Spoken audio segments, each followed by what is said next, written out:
नमस्कार विद्यार्थी मित्रांनो, मी आनंद सर तुम्हा सर्वांचं या व्हिडिओमध्ये सरचे स्वागत करतो। आज आपण 10 टॉपिक 10 प्रश्न जे IMP आहेत ते खूप परीक्षेसाठी महत्त्वाचे आहेत हे पाहणार आहोत।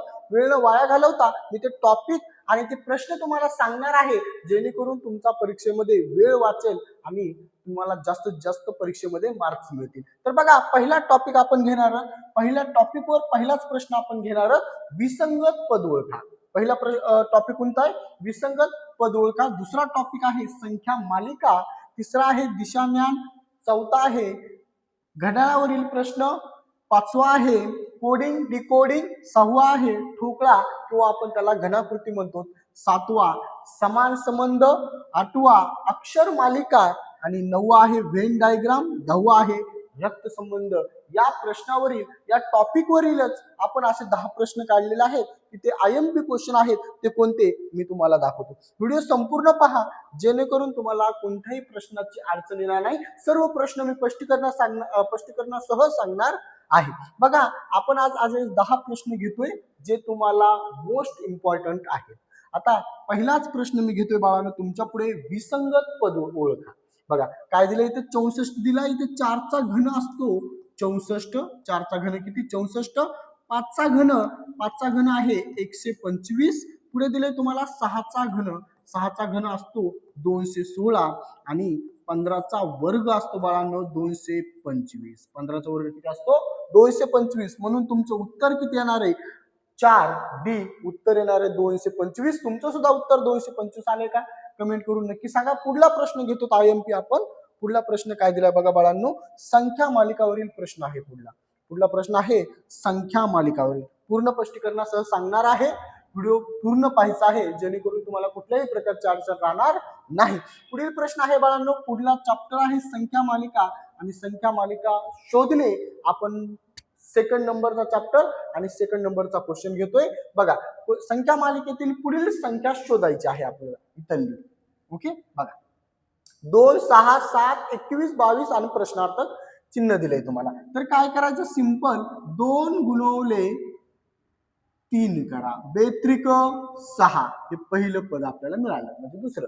पुढे आपल्याला 7 मिळवायचं आहे। मी काय करणार आहे, 6 अधिक 1 करणार आहे, 6 आणि 1 7। ट्रिक काय लागते तुम्हाला, सर्व प्रश्न तुम्ही हे पाहिला सोडवताना तेव्हा तुम्हाला समजेल। बघा 7 गुणवले 3 करा, 7 त्रिक 21, म्हणजे 6 भेटले, 7 भेटले आणि 21 सुद्धा भेटले। आता 21 अधिक 3 करा, 21 अधिक 1 करायचं, 21 आणि 1 22, पुढलं भेटलं। म्हणजे ट्रिक काय लागायली, गुणवले 3 अधिक 1, गुणवले 3 अधिक 1, आता गुणवले 3 करा, म्हणजे 22 गुणवले 3 बरोबर 66, बरोबर 66। पर्याय क्रमांक दुसरा। तुमचं सुद्धा उत्तर 66 आलंय का मला कमेंट करून सर्वांनी सांगायचंय, आणि प्रश्नाबद्दल काही अडचण असेल तरी सुद्धा कमेंट करायची आहे। पुढला प्रश्न बाळांनो घेऊया आपण, समान संबंध। खूप महत्वाचा प्रश्न आहे आणि दरवर्षी या समान संबंधावर प्रश्न विचारला जातो। बघा, पेन राईट आणि केनिप म्हणजे काय? आता पेन कशासाठी असतो, लिहिण्यासाठी, आणि ह्याचा समान संबंध लागणार आहे तुम्हाला कट, कशासोबत लागणार आहे, कट। पर्याय क्रमांक पहिला। पुढला प्रश्न आपण घेणार आहोत बाळांनो, 4 अंक कोडिंग। बघा, CAT कॅट बरोबर 24 दिलंय, DOG डॉग बरोबर 26, तर BAT बॅट बरोबर काय येणार आहे? सिंपल आहे बाळांनो, काय करायचं बघा, ABCD लिहून घ्यायची। काय करायचं, ABCD लिहून घ्यायची। इथं जिथपर्यंत पद आहेत आपल्याला लास्ट किती दिलंय, T पर्यंत, म्हणून ABCDEFGHIJKLMNOPQRSTUV।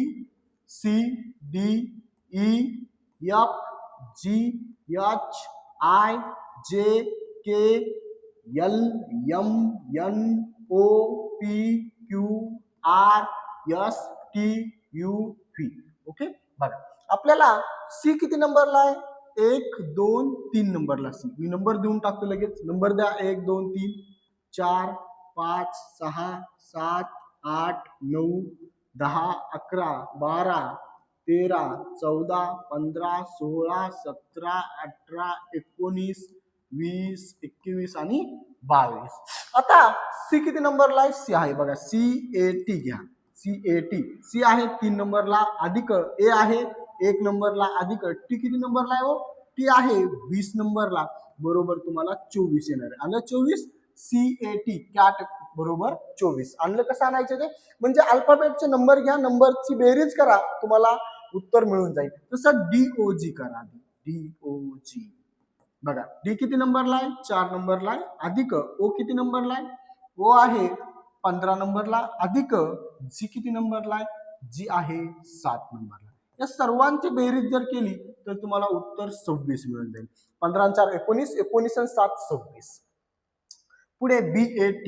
BAT बी किती नंबरला आहे? बी आहे 2 नंबरला. अधिक ए किती नंबरला? ए आहे 1 नंबरला.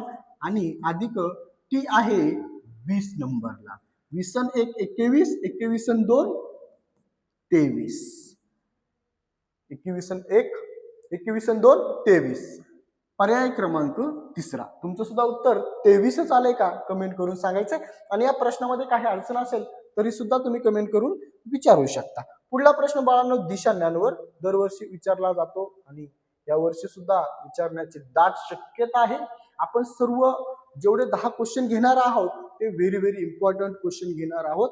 बघा, पुढला प्रश्न दिशा ज्ञानवर आहे. राम पूर्वेकडे 10 मीटर चालला, मग उजवीकडे वळून 5 मीटर, मग पुन्हा उजवीकडे वळून 10 मीटर. तो सुरुवातीच्या ठिकाणापासून किती दूर आहे? सुरुवातीच्या, समजा मी राम आहे, मी इथे आहे. बघा, राम पूर्वेकडे 10 मीटर चालला, माझी पूर्व बाजू तिकडे, मी 10 मीटर तिकडे चालणार आहे. किती मीटर चाललो मी? 10 मीटर. 10 मीटर आणि इथे थांबलो 10 मीटरच्या नंतर. मग उजवीकडे वळून, आता मी इकडे पूर्वी बाजू माझा उजवा हात आहे, मी इकडे वळणार आहे आणि इकडे 10 किलोमीटर चालणार, 10 मीटर. बघा, उजवीकडे वळून 10 मीटर, इथं 10 मीटर मी चाललोय, राईट. किती मीटर? सॉरी 5 मीटर आहे, 10 मीटर नाही, सॉरी. किती आहे? 5 मीटर. बघा, 5 मीटर, 10 मीटर नाही तर 5 मीटर. किती मीटर? 5. मी पूर्वे काय म्हणते, राम पूर्वेकडे 10 मीटर चालला, मी 10 मीटर गेलो.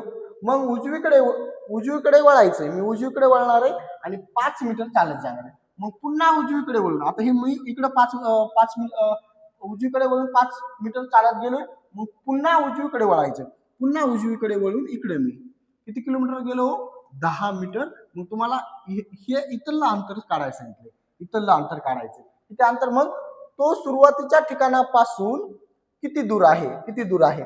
मग हे किती अंतर? हे आहे तर आहे 5 मीटर. तर मग हे सुद्धा किती येणार आहे तुमचं? 5च मीटर येणार आहे. म्हणून उत्तर बी 5 मीटर. हा प्रश्न खूपदा असे प्रश्न परीक्षेत विचारले जातात, त्याच्यामुळे व्यवस्थित लक्ष द्या. काही अडचण येत असेल प्रश्नामध्ये तुम्ही कमेंट करू शकता. पुढला प्रश्न आपण 6 नंबरचा घेणार आहोत बाळांनो. पुढला 6 नंबरचा प्रश्न आपण मी घेतोय, लक्ष द्या. पुढला 6 नंबरचा प्रश्न तुमच्या पुढे. बघा, 6 नंबरचा प्रश्न काय दिलाय? घड्याळावरील प्रश्न आहे. खूप सुंदर असा प्रश्न. घड्याळावर दरवर्षी प्रश्न विचारला जातो. 3:15 वाजता तास काटा आणि मिनिट काटा काट्यांमधील कोण किती असेल? बघा, तास काटा आणि मिनिट काटामधील कोण किती आहे? आपल्याला कोण काढायला सांगितले? तास काटा आणि मिनिट काट्यामधील. आता मी सूत्र घेतले बघा, हे सूत्र तुम्ही सुद्धा वापरू शकता. हे सूत्र तुम्ही सुद्धा वापरू शकता, काही अडचण नाही. आपल्याला बरोबर बघा सूत्र काय? 30 गुणिले हावर्स म्हणजे तास. किती तास दिले? 3 तास. म्हणून 3 वजा कंसात घ्या वाटलं असतं 5.5 कंसात 5.5 गुणवले एम मीन्स मिनिट. किती मिनिट दिलेत? 15 मिनिटे. एम मीन्स मिनिटे, 15 मिनिटे. मग करा 30 गुणवले 3 90 वजा 5.5 15 5 75 7 15 5 75 आणि 7 82 म्हणजे 82.5 उत्तर येणार आहे तुम्हाला.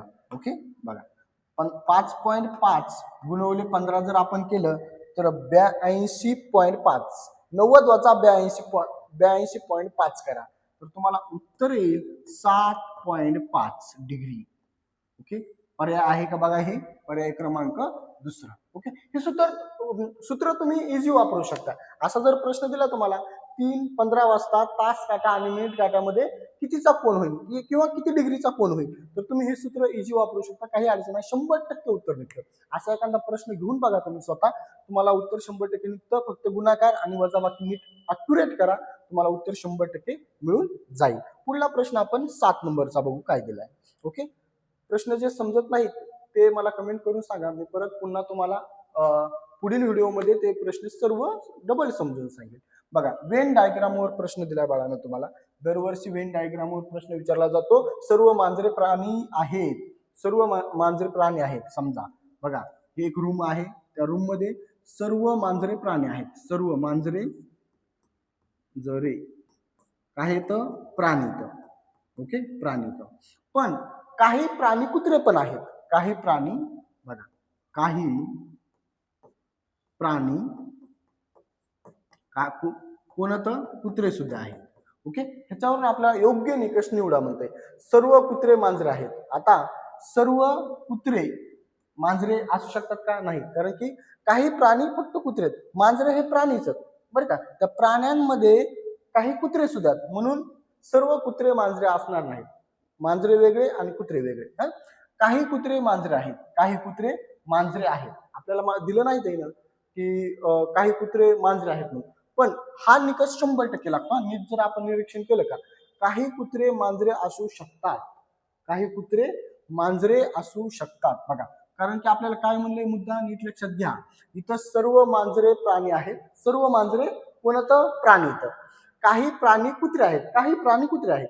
तर योग्य निकष निवडा, म्हणून काही कुत्रे मांजरे असू शकतात, काही कुत्रे मांजरे असू शकतात. आता इथं काही कुत्रे मांजरे आहेत डायरेक्ट दिले, पण ते येणार नाही. काही कुत्रे मांजरे असू शकतात, आणि इथं एकही कुत्रा मांजर नाही, हे पण येणार नाही, हे पण येणार नाही, आणि हे पण येणार नाही. निकष तुमचा बरोबर कोणता येणार आहे? काही कुत्रे मांजरे असू शकतात. ओके, पुढला 8 नंबरचा क्वेश्चन घ्यायचा आहे. पुढला 8 नंबरचा आपल्याला क्वेश्चन दिला बघा, काय दिलाय बघा. अक्षर मालिका, खूप इम्पॉर्टंट क्वेश्चन आहे अक्षर मालिकावरील. ओके, ACFJO प्रश्नचिन्ह दिले. एबीसीडी लिहून घ्या सिंपली. असा प्रश्न आल्यावर 100% एबीसीडी लिहून घ्यायची. ABCDEFGHIJKLMNOPQRSTUVWXY आणि झेड. आता ए आणि सी बघा, ए आणि सी, मी ए आणि सी घेतोय. ए आणि सी मध्ये एक अल्फाबेट सुटलाय बघा, हा ए आणि सी मध्ये एक अल्फाबेट सुटलाय, कोणता? बी. पुन्हा सी आणि एफ, सी आणि एफ मध्ये 2 अल्फाबेट सुटलेत बघा. सी आणि एफ मध्ये किती सुटलेत? 2. तसंच एफ आणि जे मध्ये 3 सुटणार, एफ आणि जे मध्ये 3 अल्फाबेट सुटलेत बघा. हे GHI म्हणजे 1 2 3, आता 4. जे आणि ओ मध्ये 4, जे आणि ओ मध्ये 4 सुटणार. KLMN हे 4. आता ओ आणि प्रश्नार्थक चिन्हाच्या जागी 5 अल्फाबेट सुटणार बघा. इथून ओ आणि ओ घ्या, 1 2 3 4 आणि 5 बघा. इथं नंबर देतो मी, 1 2 3 4 आणि हे 5 अल्फाबेट सुटलेले आहेत. म्हणजे इथं येणार आहे तुम्हाला यू येणार आहे. काय येणार आहे? यू. पर्याय क्रमांक 3 सी, यू. 1 अल्फाबेट, 2 अल्फाबेट, 3 4 आणि 5 अशा सिरीज नुसार अल्फाबेट सोडून देऊन पुढील अल्फाबेट घेतलेला आहे. आपण पुढला प्रश्न बघणार आहोत 9 नंबरचा रक्त संबंधावरील. बघा, खूप सुंदर आणि असा प्रश्न 100% विचारला जातो बघा. ए हा बीचा भाऊ आहे. बघा इकडे लक्ष द्या, ए हा बीचा भाऊ आहे, राईट. असं तुझं दिलंय ना आपल्याला. ए हा बीचा भाऊ आहे. बी ही सी ची आई आहे. बी ही बी ही म्हणजे ही मुलगी या, हे भाऊ या, आणि ह्या भावाची ही बहीण आहे. बी काय आहे? बहीण म्हणजे मुलगी. ही म्हणलं की बी ही सी ची आई आहे. बी ही सी ची कोण आहे? आई या. ते पण मुद्दा लिहा. बी ही सी ची आई आहे. म्हणजे बी ही सीचा आई, सीचा मुलगा आहे हा, सीचा बी हा मुलगा आहे. सीचा बी हा